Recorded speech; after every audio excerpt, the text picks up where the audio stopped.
Now, Biot Savart law. Biot Savart law. Two physicists, uh, both were French physicists, uh, Jean-Baptiste Biot and Felix Savart, in 1822 formulated a law to find the magnetic field due to a current element at a point. Earlier, Oersted stated that if there is a current carrying conductor, it will exhibit magnetic field around it.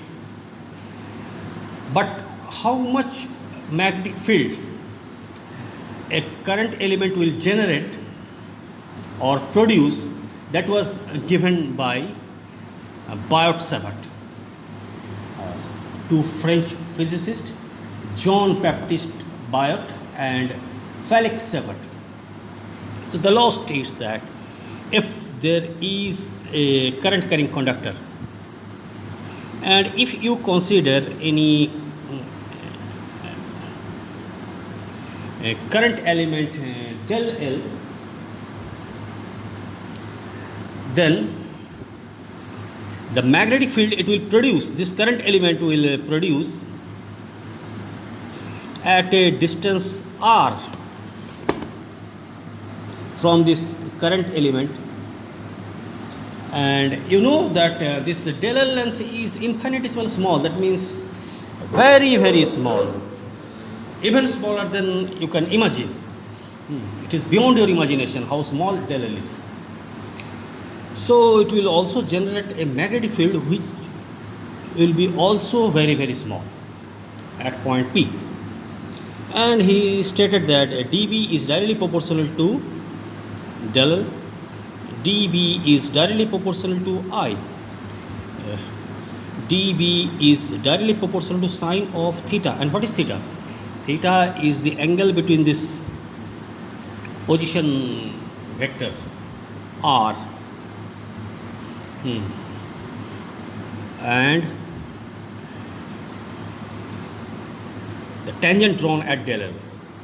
So if this angle is theta, then dB is directly proportional to sine theta, and dB is inversely proportional to r square. And if we combine all these four laws, we get dB is directly proportional to I del L sine theta by r square. Now if you remove the proportionality sign, we need to multiply with a constant, and this constant is mu naught by 4 pi. I del L sine theta divided by r square. And your value of mu naught by 4 pi, and be sure that your surrounding is either vacuum or air. If your surrounding, this current carrying conductor is placed in any medium, then this mu naught by 4 pi will be replaced by something else that we will deal in future. Now we consider that the surrounding is in vacuum or in thin air. If the surrounding is vacuum or thin air, then we will use the constant mu naught by 4 pi, and the value of mu naught by 4 pi is equal to 10 to the power minus 7 Weber per meter per ampere, or the unit can also be written as Tesla meter per ampere. Tesla meter per ampere. These are the unit. So this is the unit of mu naught, and the value of mu naught by 4 pi is 10 to the power minus 7. And we use this Biot Savart law to find the magnetic field due to a straight current carrying conductor having definite length. Okay, so in the next video we will deal with a straight current carrying conductor of finite length. You can see here the dB which I get here from this formula is of no use, because you are getting the magnetic field, and that is too very small magnetic field which you receive due to this very small current element L, and this gives us nothing. Because if you want to find magnetic field here, you know how this magnetic field is, or what is the magnitude of magnetic field. So many or you can say infinite number of small current element are responsible for the magnetic field at this point P, and we are here only with the single current element which is producing magnetic field dB. Okay, so this tells us the thing which is not very useful to us.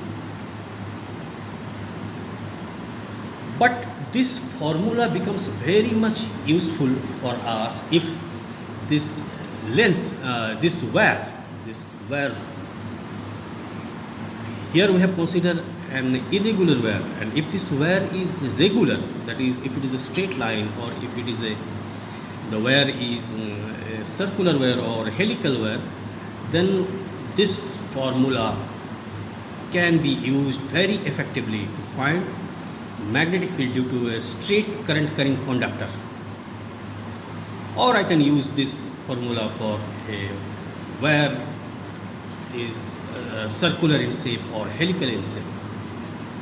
And in the next video I will discuss how this formula is useful to us in finding the magnetic field due to a straight current carrying wire having finite length, and then I will again go further to find the magnetic field at a point for a infinite long wire having current I. Okay.